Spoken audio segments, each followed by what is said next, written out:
जय हिंद साथियों। देखिए, क्लास टेंथ की बात करूंगा। क्लास टेंथ जिनके पास मैथमेटिक्स है, जिन्होंने बेसिक हो चाहे स्टैंडर्ड आपके पास मैथमेटिक्स हो, ठीक है, आप ये एनसीईआरटी की लेटेस्ट बुक है।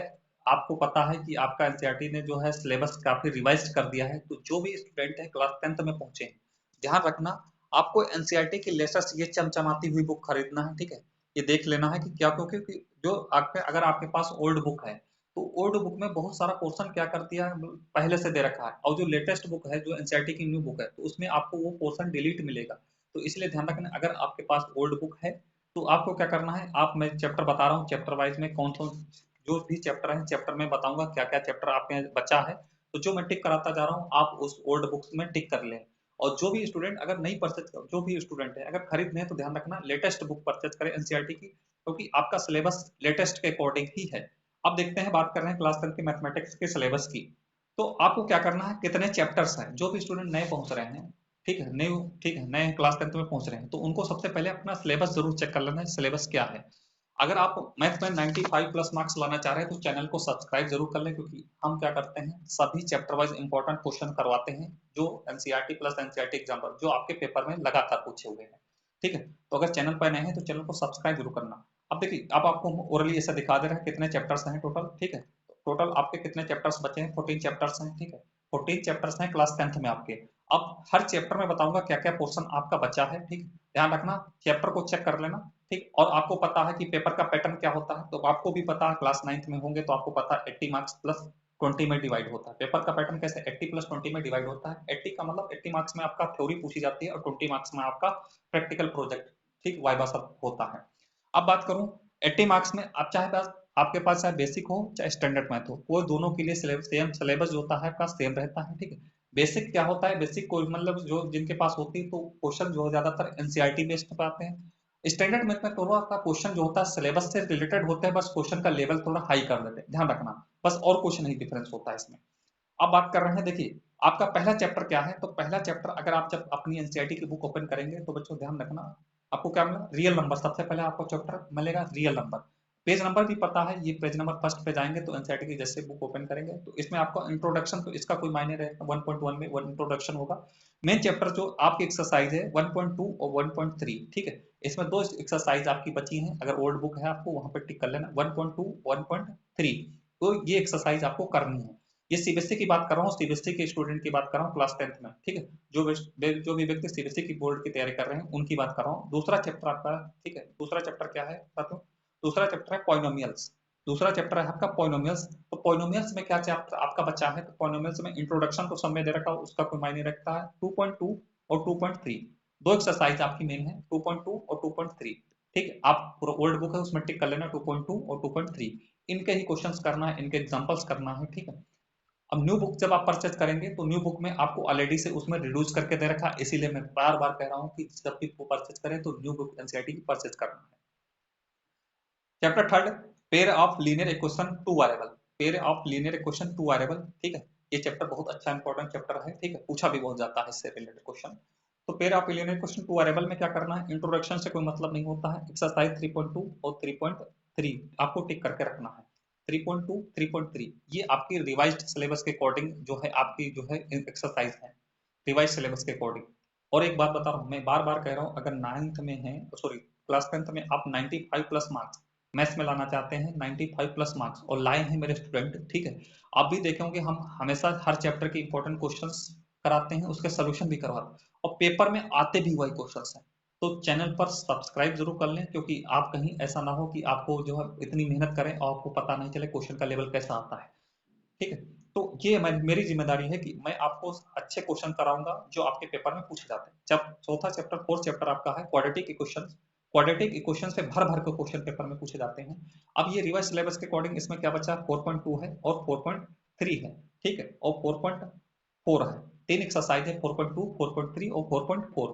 ध्यान रखना, quadratic equation, solution of quadratic equation by factorisation और नेचर ऑफ रूट्स, ये आपका बचा है।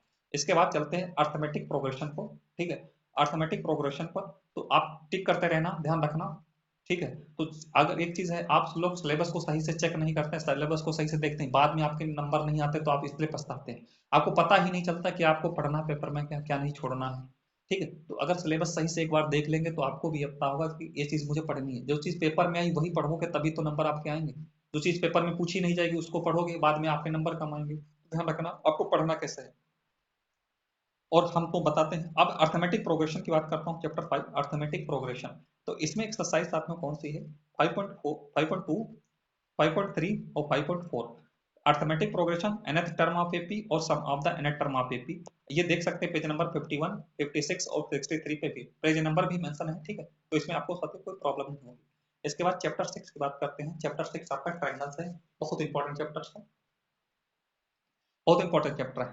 ठीक है, आप चैनल को सब्सक्राइब जरूर कर ले। आपकी मैं गारंटी ले रहा हूँ जब मैं मैथ्स पढ़ाता हूँ तो आपके जो है 75 प्लस मार्क्स, 75 प्लस आप 80 में से आएंगे थ्योरी में, और प्रैक्टिकल में तो आपको पता ही 20 में से 20 मिल जाते हैं। जब आप इतने अच्छे जब 75 मार्क्स लेकर लाने की क्षमता रखते हैं 80 में से, तो प्रैक्टिकल में एग्जाम तो आपको स्कूल से देना ही पड़ेगा आपको 20 में 20। ठीक है, इसीलिए अगर इन दोनों को 75 तो 95 प्लस हो जाएगा। आप देखिए ट्रायंगल की बात करता हूँ, तो ट्रायंगल में साथियों क्या है, ट्रायंगल की चैप्टर 6 है ट्रायंगल। तो इसमें सिमिलर फिगर 6.2 एक्सरसाइज है, कुछ खास नहीं होता उसमें, कुछ है ही नहीं कुछ। अब 6.3 और 6.4 दो एक्सरसाइज ही मेन है, दो एक्सरसाइज इसकी मेन है। आप कभी जब भी पढ़ना तो 6.3 और 6.4 को काफी ज्यादा प्रैक्टिस करना, इसके एग्जाम्पल्स लगाने।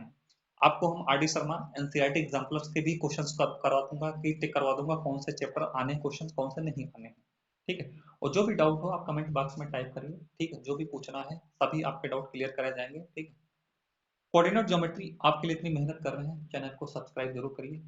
कोऑर्डिनेट ज्योमेट्री, ठीक है, चैप्टर 7 है कोऑर्डिनेट ज्योमेट्री। इसमें आपको एक्सरसाइज 7.2 7.3 दो एक्सरसाइज मैंने देखिए, इंट्रोडक्शन समरी तो सब में दिया होता है, उसका कोई मतलब नहीं होता है। ठीक है, आपको मेन एक्सरसाइज से मतलब रखना चाहिए जो आपको प्रैक्टिस करनी है। 7.2 7.3 ये ट्रायंगल की एक्सरसाइज है। उसके बाद 8th चैप्टर है, टोटल आपके 14 चैप्टर्स हैं, पहले ही मेंशन कर चुका हूँ। इसके बाद ये 8th चैप्टर क्या है, इंट्रोडक्शन टू ट्रिग्नोमेट्री। ट्रिग्नोमेट्री है, ये ट्रिग्नोमेट्री का चैप्टर है। ठीक, इसमें क्या है 8.2 और 8.3 और 8.4 ये तीन एक्सरसाइज आपको क्या करनी है, पढ़नी है। ठीक है, ये तीन एक्सरसाइज आपको पढ़ मेंशन करनी है, ध्यान रखना, टिक कर लेना, यही पढ़नी है। फिर चैप्टर 9 क्या है, देखिए क्लास 9th में आपके पास ट्रिग्नोमेट्री नहीं थी तो इसमें थोड़ा सा आपको ध्यान, क्लास 9th में अगर आपके नंबर कम आए हैं कोई दिक्कत नहीं, घबराना नहीं है। जैसे जितने भी 40 30 किसी भी कितने भी मैथ में आए, थोड़ा सा आपको क्या थोड़ा अपनी सही से स्ट्रेटेजी रखना है, आपके आराम से 95 प्लस मार्क्स आ जाएंगे। जो गलतियां आपने क्लास 9th में की हैं क्यों गलती क्लास 10 में करोगे, 10th में क्यों करोगे ऐसी गलतियां। ठीक है, अब बात कर रहे हैं चैप्टर 9। तो ये है some application of trigonometry, some application of trigonometry. देखो ट्रिग्नोमेट्री और ये एप्लीकेशन ऑफ ट्रिग्नोमेट्री ये आपको नया लगेगा थोड़ा सा, बाकी सब चैप्टर आपके क्लास 9 से मिलते जुलते हैं, वही घूम फिर कर आपको देखने को मिलेगा। बस दो चैप्टर आपको नए देखने को, हाइट एंड डिस्टेंस। ये जो some application height and distance आपने नाम सुना होगा, तो चैप्टर 9 है, तो इसको टिक करना है 9.1, इसमें जो है एक्सरसाइज आपको पढ़नी है। इसके बाद सर्कल, सर्कल भी आप क्लास 9th में पढ़ के आए होंगे, ऐसी बात नहीं। तो यहाँ पे आपको कुछ ज्यादा डिफरेंट नहीं देखने को मिलेगा। इसमें जो है 10.2 10.3 आपको टिक करके रखना है सर्कल की। एरिया रिलेटेड टू सर्कल ये थोड़ा आपको नहीं लगेगी क्योंकि ये आपके क्लास 9th में नहीं थी, इससे रिलेटेड चीज इसमें क्या करना है। तो इसमें एरिया सेक्टर टू सेगमेंट 11.1 आपको क्या करना है, पढ़नी 11.1 आपको पढ़नी है, तो एरिया रिलेटेड टू सर्कल। इसके बाद जाते हैं साथियों chapter 12 surface area and volume. पढ़ चुके हो, नाम सुना है आपका, कभी सुना होगा, क्लास 9th में सुना होगा। इसमें क्या साथियों 12.2 12.3 दो एक्सरसाइज हैं आपको पढ़नी, 12.2 12.3 साथियों इन दोनों एक्सरसाइज को आपको तैयार करना है। और तैयार तो मैं खुद कराऊंगा, मैं कह रहा हूँ आप क्लास 9 10th में पहुंच चुके हैं तो आप चाहते हैं नंबर अच्छे आए आपके, तो आप चैनल को सब्सक्राइब जरूर कर लें, क्योंकि क्वेश्चन जो वही कराता हूँ, जो प्रैक्टिस करो वही कुछ क्वेश्चन कराता हूँ जो पेपर में पूछे जाते हैं। और आपको पता होगा कि इंपॉर्टेंट क्वेश्चन की वीडियो देता हूँ तो उसमें क्वेश्चन आते भी पेपर में। इसके बाद चैप्टर है 13 स्टैटिक्स। स्टैटिक्स आते हैं, तो स्टैटिक्स क्या करना है, स्टैटिक्स में आपको क्या करना है 13.2 13.3 और 13.4।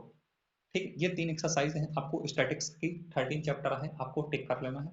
तो आपको ये सिलेबस में दिखाई दे रहा हूँ क्या सिलेबस है मैथ्स का, जो आए हैं नए स्टूडेंट उनको देखना चाहिए कि सिलेबस क्या है मेरा। सिलेबस के अकॉर्डिंग ही अपनी स्ट्रेटेजी तैयार करोगे कि कैसे नंबर अच्छे लाए जा सकते हैं मैथ्स में।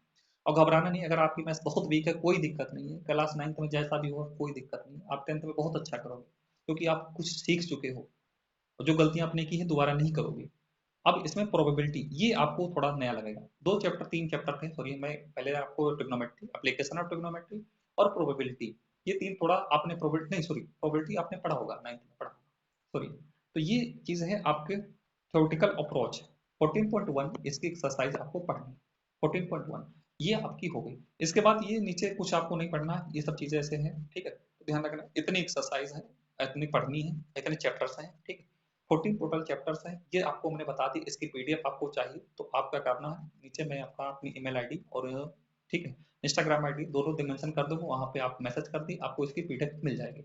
जय हिंद, मिलते हैं नेक्स्ट वीडियो।